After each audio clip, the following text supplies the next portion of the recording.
सुशांत, सुशांत मुझे बचा लो। रवि ने मुझे फंसा दिया है। सुशांत, मैं तुम्हारी पत्नी हूँ। सुशांत कोई हीरो नहीं था। वो हमारे और आपके बीच का ही एक आम मिडिल क्लास लड़का था। शहर की एक प्राइवेट कंपनी में मेडिकल रिप्रेजेंटेटिव यानी एमआर का काम करता था। सुबह 9 बजे अपनी पुरानी बाइक पर निकलता, चिलचिलाती धूप में डॉक्टरों के क्लिनिक के बाहर घंटों इंतजार करता और शाम को पसीने से तरबतर होकर घर लौटता। उसकी महीने की तनख्वाह महज 25,000 रुपए थी। सुशांत की शादी काव्या से हुई थी। काव्या एक साधारण परिवार की पढ़ी लिखी लड़की थी।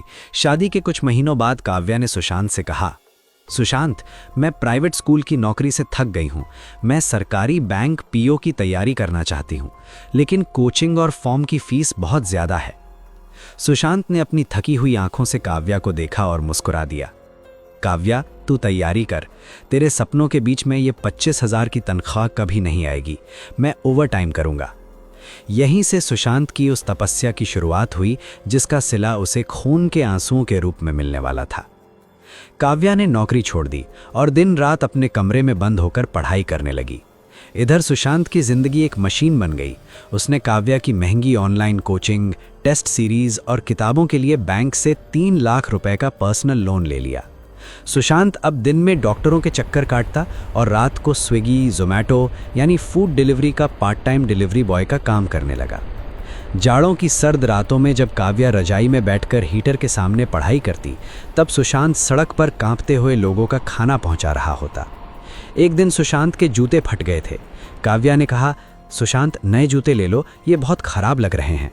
सुशांत ने हंसकर बात टाल दी, अरे अभी अगले महीने तुम्हारी मेंस परीक्षा की फीस भरनी है। ये जूते अभी 6 महीने और चलेंगे। सुशांत अपनी माँ की दवाइयों के पैसे भी कम कर देता ताकि काव्या का इंटरनेट और मोबाइल का रिचार्ज ना रुके। सुशांत को लगता था कि ये सिर्फ काव्या का सपना नहीं, उन दोनों का सपना है। जब काव्या अफसर बनेगी तो उनके सारे दुख खत्म हो जाएंगे। 2.5 साल की दिन रात की मेहनत और सुशांत के न खत्म होने वाले कर्ज के बाद आखिरकार वो दिन आ गया। काव्या का स्टेट बैंक में प्रोबेशनरी ऑफिसर के पद पर सिलेक्शन हो गया। सुशांत खुशी से रो पड़ा। उसने पूरे मोहल्ले में मिठाई बांटी। अपनी पुरानी बाइक पर बैठते हुए उसे लगा जैसे वो किसी हवाई जहाज में बैठा हो। लेकिन काव्या खुश तो थी, लेकिन उसके चेहरे पर सुशांत के लिए कृतज्ञता नहीं, बल्कि एक अजीब सा गुरूर आ गया था। काव्या की पहली पोस्टिंग शहर से 200 किलोमीटर दूर एक बड़े ब्रांच में हुई। सुशांत ने अपनी बची खुची सेविंग्स से काव्या के लिए एक नई स्कूटी और अच्छे कपड़े खरीदे और उसे वहां छोड़कर आ गया। यहां से कहानी ने रुख बदलना शुरू किया। सुशांत अब भी उसी शहर में रहकर ईएमआई चुका रहा था, लेकिन काव्या की दुनिया बदल चुकी थी। बैंक में काव्या के इर्द गिर्द अब अफसर लोग रहते थे। सूट बूट पहनने वाले मैनेजर, कार में घूमने वाले अधिकारी और हाई सोसाइटी के क्लाइंट्स। काव्या अब सुशांत का फोन कम उठाने लगी थी। सुशांत, मैं मीटिंग में हूं। सुशांत, अभी ऑडिट चल रहा है। सुशांत, मैं कलीग्स के साथ लंच पर हूं। 6 महीने बाद सुशांत काव्या से मिलने उसके शहर गया। वो अपने साथ काव्या के पसंद के हाथ के बने लड्डू लेकर गया था। काव्या एक अच्छे फ्लैट में रहने लगी थी। जब सुशांत ने काव्या के फ्लैट की बेल बजाई तो अंदर काव्या के कुछ बैंक के दोस्त अफसर बैठे थे। सुशांत के कपड़े पसीने से भीगे थे और हाथ में वही पुरानी पन्नी थी। काव्या के एक दोस्त रवि, जो उसी बैंक में सीनियर मैनेजर था, ने पूछा, काव्या, ये कौन है? काव्या झेंप गई। उसे सुशांत को अपना पति बताने में शर्म आ रही थी।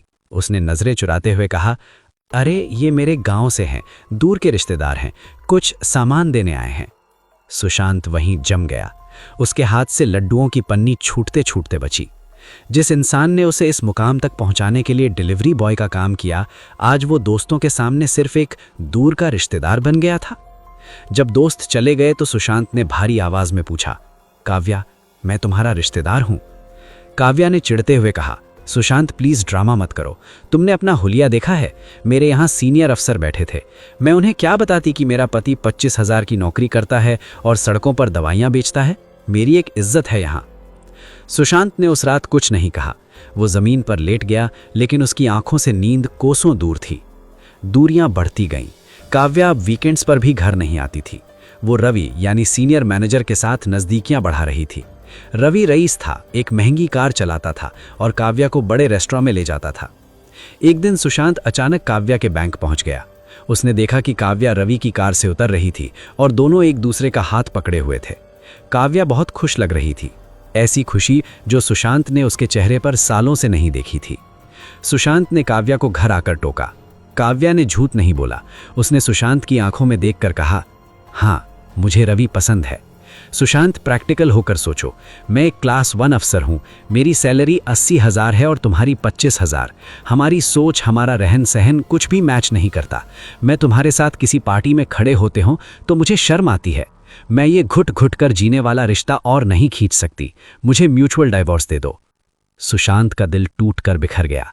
डाइवोर्स? काव्या, जब तुम रात को 2 बजे पढ़ती थी और मैं तुम्हारे लिए चाय बनाता था, तब हमारा स्टेटस अलग नहीं था। तुम्हारे उस एजुकेशन लोन की EMI आज भी मैं अपनी पीठ पर दवाइयों का बैग लाद कर चुका रहा हूं, और आज तुम कह रही हो कि मैं तुम्हारे लायक नहीं हूं। काव्या ने एक ठंडी हंसी हंसी। तो क्या एहसान किया? पति हो, फर्ज था तुम्हारा। मैंने तुमसे थोड़े ही कहा कि डिलीवरी बॉय बनने के लिए। रही बात पैसों की, तो हिसाब कर लेना, मैं लौटा दूंगी, लेकिन मैं अब तुम्हारे साथ नहीं रह सकती। सुशांत ने डाइवोर्स देने से मना कर दिया।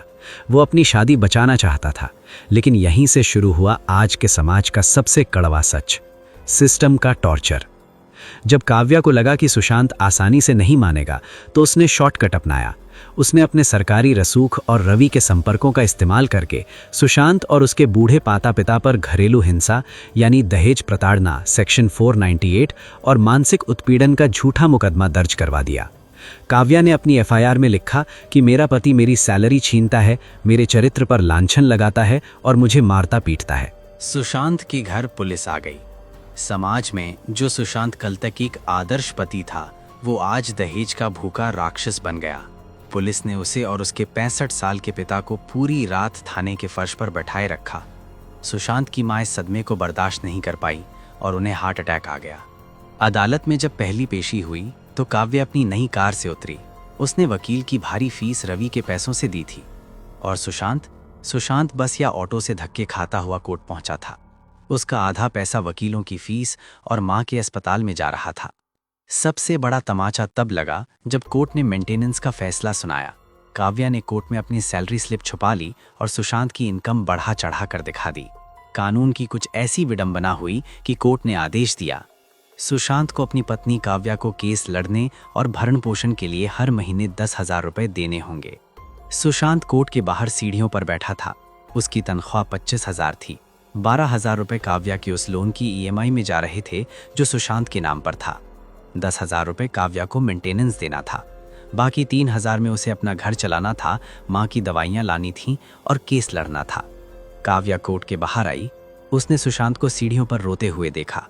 वो सुशांत के पास आई और बहुत ही गुरूर के साथ बोली, सुशांत, मैंने कहा था ना कि मैं एक अफसर हूँ, मेरे पास पावर है और सिस्टम है।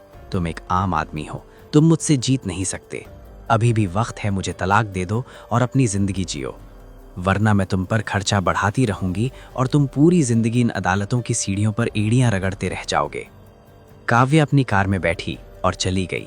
सुशांत अपनी जगह से नहीं उठा। उसके आंसुओं ने सूखना बंद कर दिया था। मैं हार गया काव्या, मैं तुमसे हार गया। मैंने अपनी जवानी, अपने सपने और अपने पैसे सब तुम पर लुटा दिए। तुमने मुझे उस मुकाम पर पहुंचा दिया जहां मैं ना जी सकता हूं ना मर सकता हूं। तुमने मेरे सीधेपन को मेरी कमजोरी समझ लिया।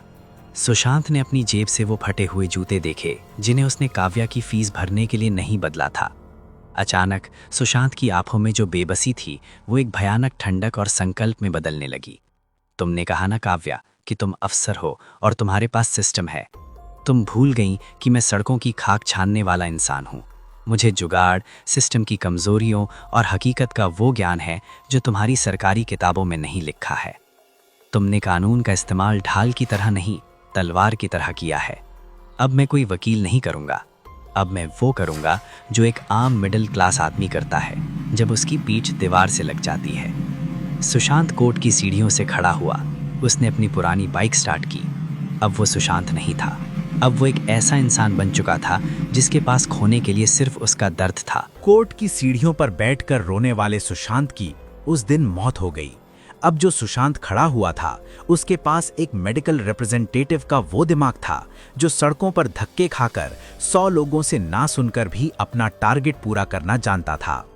सुशांत ने जान लिया था कि कोर्ट में आंसुओं की नहीं, सबूतों की अहमियत होती है।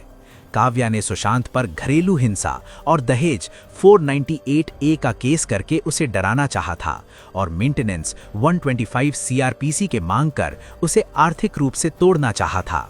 सुशांत ने रात रात भर जागकर कानून की किताबें पढ़ीं। उसे पता चला कि हिंदू मैरिज एक्ट और सीआरपीसी की धारा 125(4) के तहत अगर पत्नी अडल्ट्री में है तो उसे एक भी रुपए का मेंटेनेंस नहीं मिल सकता, और अगर उसने कोर्ट में अपनी इनकम छुपाई है तो उस पर पर्जरी यानी झूठी गवाही सेक्शन 340 सीआरपीसी का क्रिमिनल केस बन सकता है। अब सुशांत को सिर्फ 2 चीजें चाहिए थीं, काव्या की असली सैलरी स्लिप और रवि के साथ उसके संबंधों का पक्का सबूत। काव्या एक बैंक अफसर थी, इसलिए उसकी सैलरी का सीधा रिकॉर्ड निकालना सुशांत के लिए मुमकिन नहीं था। सुशांत ने एक बहुत ही स्मार्ट चाल चली। उसने बैंक के हेड ऑफिस में एक आरटीआई लगाई और साथ ही कोर्ट में सेक्शन 91 सीआरपीसी की अर्जी दे दी, जिसके तहत कोर्ट ने खुद बैंक को काव्या की इनकम टैक्स रिटर्न और सैलरी स्लिप पेश करने का आदेश दे दिया। अब बारी थी रवि और काव्या के रिश्ते का सबूत ढूंढने की। काव्या और रवि अक्सर वीकेंड्स पर शहर के बाहर एक महंगे रिजॉर्ट में जाते थे। सुशांत एक एमआर था। शहर के हर कोने, हर होटल के मैनेजर से उसकी जान पहचान थी, क्योंकि वो अक्सर डॉक्टरों की कॉन्फ्रेंस वहीं बुक करवाता था। सुशांत ने अपने एक पुराने होटल मैनेजर दोस्त की मदद से उस रिजॉर्ट का 6 महीने का गेस्ट रजिस्टर और सीसीटीवी फुटेज निकाल लिया।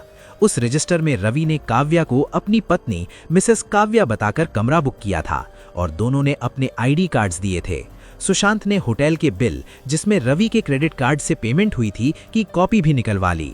इतना ही नहीं, सुशांत को अपनी जासूसी में एक और ऐसा बम मिला जो काव्या की नौकरी खा सकता था। रवि और काव्या ने मिलकर एक फर्जी फार्मा कंपनी को 2 करोड़ का मुद्रा लोन पास किया था और बदले में 20 लाख रुपए का कमीशन खाया था। सुशांत दवाइयों की लाइन का ही था। उसने तुरंत उस फर्जी कंपनी का सारा काला चिट्ठा और बैंक के अंदरूनी कागजात निकाल लिए। सुशांत का ब्रह्मास्त्र अब तैयार था। 3 महीने बाद फैमिली कोर्ट। आज काव्या के मेंटेनेंस को बढ़ाने और सुशांत के खिलाफ गिरफ्तारी वारंट निकालने की सुनवाई थी। काव्या अपनी नई डिजाइनर साड़ी और महंगे चश्मे में घमंड से तनी हुई कटघरे में खड़ी थी। रवि भी पीछे दर्शक दीर्घा गैलरी में मुस्कुरा रहा था। काव्या के महंगे वकील ने कहा, योर ऑनर, ये आदमी अपनी पत्नी को प्रताड़ित करता था। मेरी क्लाइंट एक बेसहारा महिला है जिसके पास कोई आमदनी नहीं है। सुशांत को मेंटेनेंस बढ़ाकर 25,000 रुपए महीना देना चाहिए। सुशांत आज बिना किसी वकील के खुद अपनी पैरवी कर रहा था। उसके चेहरे पर कोई डर नहीं था। सुशांत ने अपनी फाइल खोली और जज के सामने एक लिफाफा रखा। योर ऑनर, मेरी पत्नी एक बेसहारा महिला नहीं बल्कि स्टेट बैंक की क्लास 1 अफसर है जिसकी महीने की सैलरी 85,000 रुपीस है। ये रही कोर्ट के आदेश पर बैंक से आई उनकी ऑफिशियल सैलरी स्लिप और आईटीआर रिपोर्ट। काव्या का रंग उड़ गया। उसके वकील के पसीने छूट गए। जज ने कागज देखे और काव्या को घूर कर देखा। श्रीमती काव्या, आपने कोर्ट में झूठा हलफनामा दिया कि आप बेरोजगार हैं। ये सीधे तौर पर अदालत को गुमराह करने का संगीन अपराध है। काव्या हड़बड़ा गई। योर ऑनर, वो मेरी नौकरी अभी अभी लगी है। सुशांत ने एक हल्की सी मुस्कान के साथ अपना दूसरा तीर छोड़ा। योर ऑनर, मेरी पत्नी ने मुझ पर दहेज और मारपीट का झूठा केस इसलिए लगाया क्योंकि वो मुझसे छुटकारा पाना चाहती थी। इसका कारण ये है कि वो अपने ही बैंक के सीनियर मैनेजर रवि के साथ अडल्ट्री में है। काव्या चीख पड़ी, ये बकवास है, ये मुझ पर झूठे लांछन लगा रहा है। सुशांत ने शांति से सारे होटल के बिल, रजिस्टर की कॉपी, रवि के क्रेडिट कार्ड की एंट्री और सीसीटीवी फुटेज की पेन ड्राइव जज के सामने रख दी। योर ऑनर, ये रहे सबूत। पिछले 6 महीनों से मेरी पत्नी और मिस्टर रवि हर वीकेंड होटल ब्लू पाइन में पति पत्नी बनकर ठहर रहे हैं। हिंदू मैरिज एक्ट के सेक्शन 125(4) के तहत जो पत्नी अडल्ट्री में है वो 1 रुपए के मेंटेनेंस की हकदार नहीं है। पूरे कोर्ट रूम में पिन ड्रॉप साइलेंस था। रवि जो पीछे बैठा था अपना मुंह छुपाकर कोर्ट रूम से बाहर भागने लगा। सुशांत ने आखिरी कील ठोंकते हुए कहा, और योर ऑनर, जो ईएमआई में भर रहा हूं वो काव्या के एजुकेशन लोन की है। मेरे पास इसके भी बैंक स्टेटमेंट्स हैं कि मैंने अपनी मेहनत की कमाई से इसे पढ़ाया और अफसर बनते ही इसने स्टेटस के नाम पर मुझे कचड़े की तरह निकाल दिया। जज ने सारी रिपोर्ट्स और सबूतों को देखने के बाद अपना फैसला सुनाया। ये अदालत सुशांत पर लगे सारे मेंटेनेंस के आदेशों को तुरंत प्रभाव से खारिज करती है। काव्या द्वारा सुशांत पर लगाए गए दहेज 498A के केस प्रथम दृष्टया फर्जी और दुर्भावनापूर्ण पाए गए हैं। अदालत काव्या पर पर्जरी यानी झूठी गवाही का क्रिमिनल केस चलाने का आदेश देती है। इसके अलावा काव्या को सुशांत की मानसिक प्रताड़ना के लिए 5 लाख रुपए का मुआवजा देना होगा। काव्या के पैरों के नीचे से जमीन खिसक गई। जिस कानून को उसने अपना हथियार समझा था, आज उसी कानून ने उसके गले में फंदा डाल दिया था। वो कटघरे में ही घुटनों के बल बैठ गई और फूट फूट कर रोने लगी। अदालत से बाहर निकलते ही काव्या को अपनी जिंदगी का सबसे बड़ा और आखिरी झटका लगा। बाहर सीबीआई और बैंक की विजिलेंस टीम खड़ी थी। सुशांत ने एक दिन पहले ही 2 करोड़ के फर्जी मुद्रा लोन की पूरी फाइल और सबूत रिजर्व बैंक के ओम्बड्समैन और सीबीआई को अज्ञात नाम से मेल कर दिए थे। विजिलेंस ऑफिसर ने काव्या को देखते ही कहा, काव्या जी, आपको 2 करोड़ के लोन फ्रॉड के आरोप में बैंक से सस्पेंड किया जाता है। रवि ने अपना गुनाह कबूल कर लिया है और उसने पुलिस को बताया है कि सारा मास्टरमाइंड आपका था। काव्या सन्न रह गई। रवि ने उसे धोखा दे दिया था। जिस रसूखदार और अमीर आशिक के लिए उसने अपने ईमानदार पति को छोड़ा था, उस आशिक ने अपनी चमड़ी बचाने के लिए सारा इल्जाम काव्या के सिर पर मढ़ दिया था। काव्या रोती हुई सीढ़ियों पर सुशांत के पास दौड़ी। सुशांत, सुशांत, मुझे बचा लो। रवि ने मुझे फंसा दिया है। सुशांत, मैं तुम्हारी पत्नी हूँ। मैं तुम्हारे साथ वापस उसी पुरानी बाइक पर बैठने को तैयार हूँ। प्लीज ये सब रोक दो। सुशांत ने काव्या की आंखों में देखा। आज उन आंखों में कोई गुरूर, कोई स्टेटस की चमक नहीं थी, सिर्फ बेबसी और डर था। सुशांत ने बहुत ही शांत लेकिन बर्फीली आवाज में कहा, तुम्हें याद है काव्या, जब तुमने इन अदालत की सीढ़ियों पर मुझसे कहा था कि तुम्हारे पास पावर और सिस्टम है, आज वो सिस्टम कहाँ है? और रही बात मेरे साथ उस पुरानी बाइक पर बैठने की, तो अब मेरी बाइक पर तुम्हारे स्टेटस का वजन उठाने की जगह नहीं है। सुशांत ने अपनी जेब से काव्या के नाम की ईएमआई की आखिरी रसीद निकाली, उसे काव्या के मुंह पर फेंका और कहा, मेरा सारा कर्ज उतर गया काव्या। आज आजाद मैं नहीं, तुम हुई हो अपनी उस झूठी दुनिया में सड़ने के लिए। सुशांत पलटकर अपनी बाइक की तरफ चला गया।